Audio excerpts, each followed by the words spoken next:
When I'm deciding whether I want to take on a case, a lot of times what I'll do is I'll look at each party's social media accounts.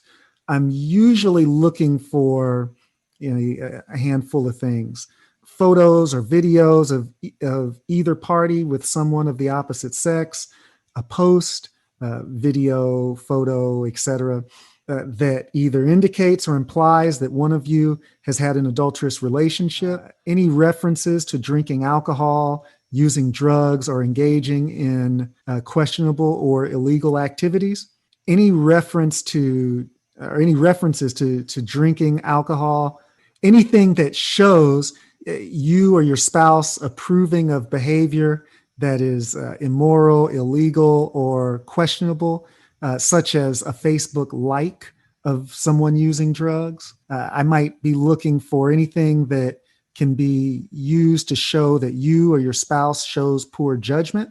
I might be looking for posts, photos, or videos that support the notion that either you or your spouse is unstable or not adequately taking care of mental health concerns.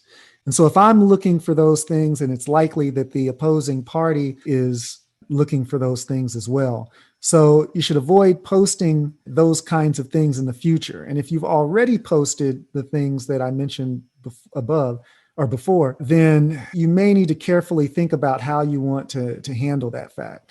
And some lawyers will advise you to go through your social media and delete the things I mentioned. Other lawyers will say deleting things from your social media account, especially after someone has filed a divorce petition, may constitute something they call spoliation